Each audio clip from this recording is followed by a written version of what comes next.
Seeing as RuneScape is such a large, massive game, there's a lot of things that you can do to make mistakes in the game, and a lot of people make a lot of mistakes along the way. I've made a lot of them myself, and so it's easy for me to make a video talking about mistakes and things that you shouldn't do in game, and you can learn from those as well. So in this video, I'm going to go through some more mistakes that people make quite often that you want to avoid as maybe a new player, returning player, or even just someone who maybe just hasn't hit that part of the game yet. Who knows, maybe you're even making some of these mistakes right now. If you are, let me know in the comments. With that being said, let's go. So I'm actually going to start this one out with something that I think is really important for this game, and it's also a little bit of an interest of mine at the moment. And that is, if you're not involved in a clan or a community of some sort in RuneScape at all, especially early on in your adventure, then this is going to be a huge benefit for you, and it's a big mistake for not getting into one. Now, if you have a specific reason for not doing this, like you're doing something where you just want to play it on your own and you don't want to have to interact with other people, then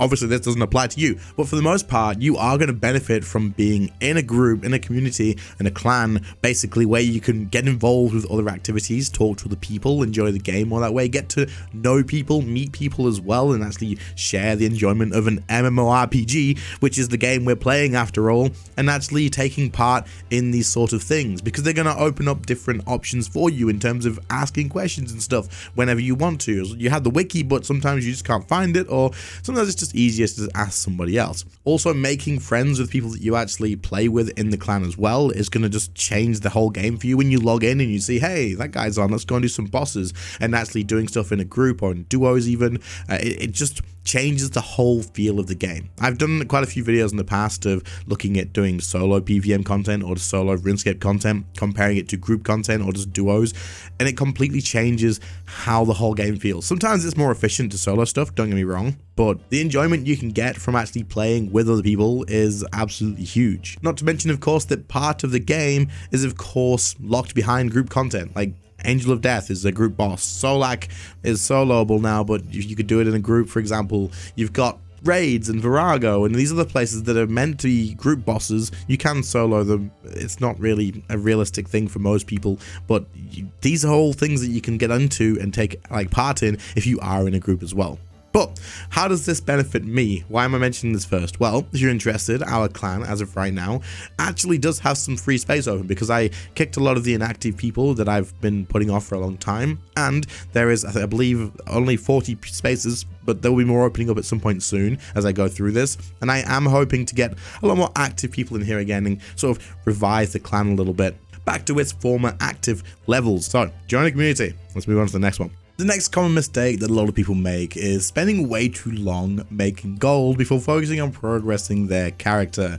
You're much better off leveling and being broke than actually saving up loads of GP from doing lower, slower money makers and just hanging on to it. So many people just like to see that green cash stack, or the higher GP cash, and it just sits there, and then you're like, oh, but if I spend it, I won't have it anymore.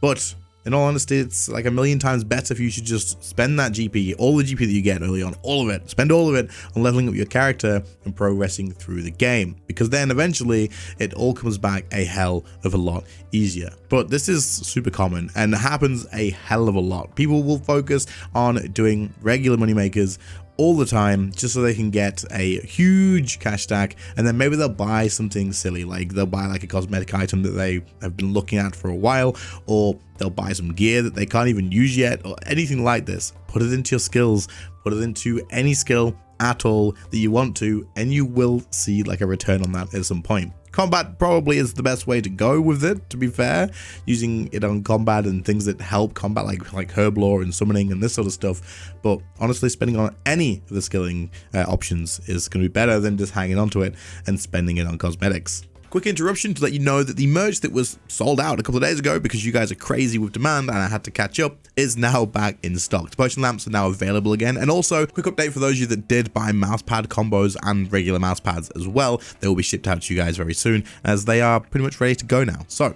They're on the way very soon. Thank you very much. If you're interested in checking out the merch, there'll be a link in the pinned comment or the description. Something that I see quite often and have a lot of people ask about in streams and on Discord messages and all this sort of stuff is newer players coming to the game or people returning to the game after like a long time.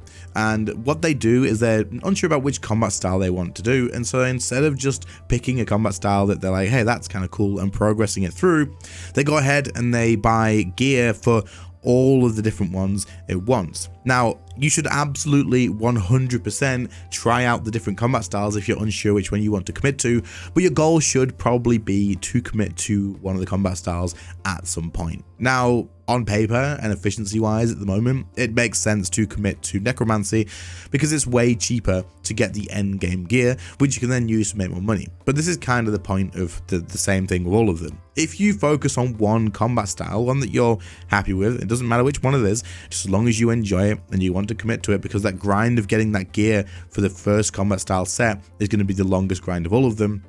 You want to be able to focus on that and get it as far as you can before you move on to the other ones. Now, again, you should try out the other ones to make sure you've picked the right one. Like if you say, hey, range looks pretty fun, I'm going to try range, and you try that out and you're thinking, maybe I would like magic a little bit, then try magic as well, give it a go.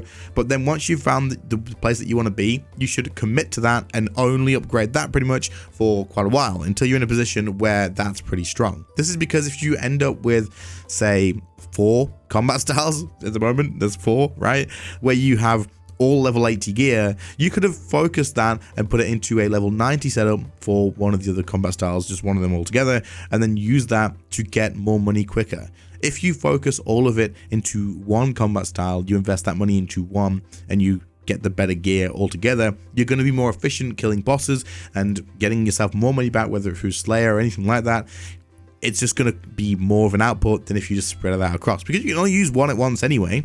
You're not going to be using, I mean, you can use more than one, but like, you're not going to be, unless you have best in slot. There's no point in using hybrid because you don't want a hybrid with level 80 gear, right? This is a bit crazy. So don't make the mistake of like buying out tier 80 gear for every combat style just because I want to have one of each. Focus on one style, get it as far as you can, put some investment into getting the high level weapons, putting some perks on it and all that sort of stuff. And then you can use that to focus on making money quicker to then fund the next combat style. And even then, I would probably suggest at that point picking one more and then focusing on getting that to like, doesn't have to be like best in slot, but just up there to a point where it's efficient for you to actually use it. Because there's no point in you using a level 80 combat style when you've got a level 90 or 95 and like it just kind of feels a bit bad, right? So find which one you enjoy the most, focus on that one until it's pretty much maxed out or you're happy with it, and then focus on the other ones as well.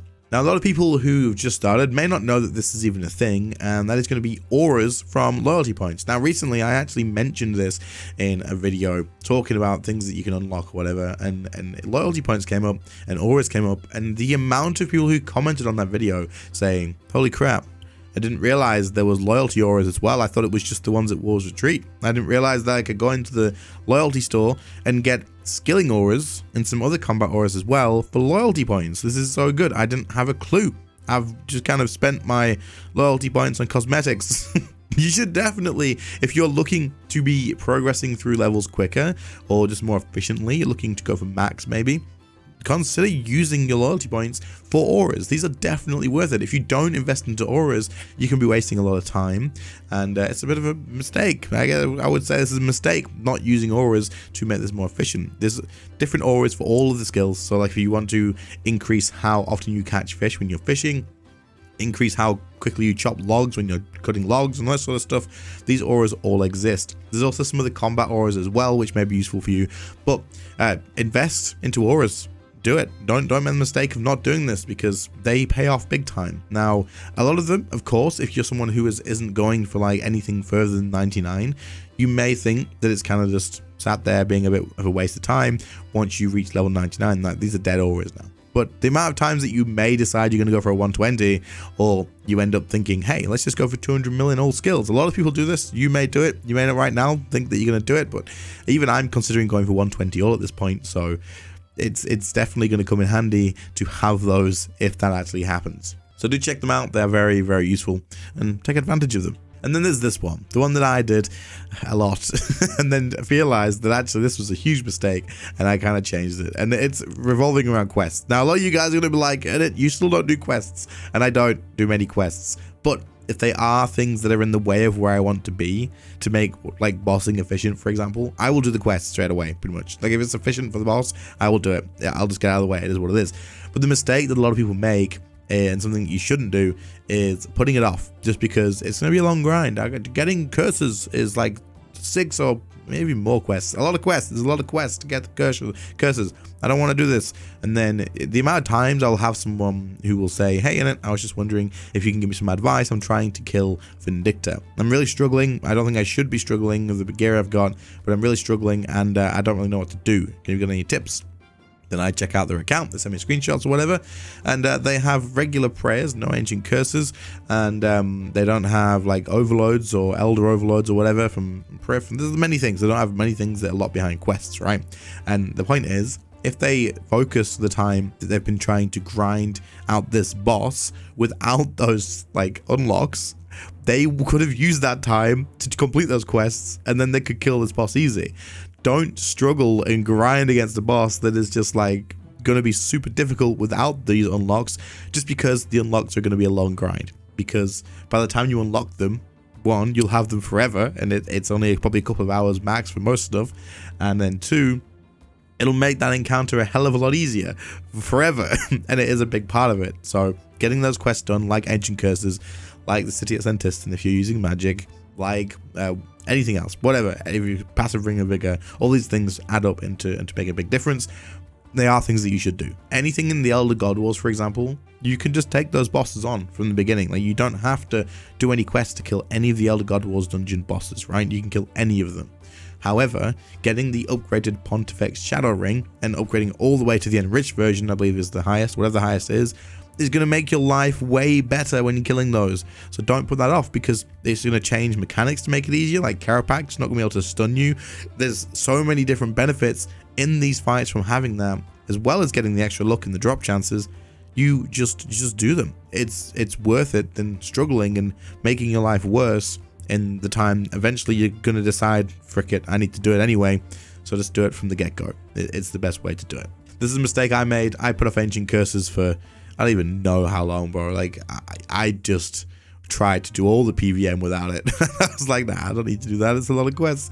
And then when you get it done, it's game changing. It really is. So make sure you do them. It is absolutely worth it. And there you go. Some more mistakes that a lot of people are making when they are starting out in RuneScape. Things that I made mistakes on as well along the way, and have noticed other people doing too, that I thought would be worth sharing with you guys. Are you guys doing any of these right now? If you're someone who is making one of these mistakes right now, then let me know in the comments and maybe stop. That being said though, remember, if you are interested in joining a clan, being part of any sort of community, our clan does have some space right now. For now, it'll probably fill up pretty quick, but guest as the Inits and just ask for an invite, get involved. We've got some PVM stuff going on. It's picking up a little bit. It's good to see. And hopefully we can keep all this sort of stuff going. But anyway, thanks for watching, guys. I appreciate it. And I'll catch you all in the next one. See you later, guys. Bye.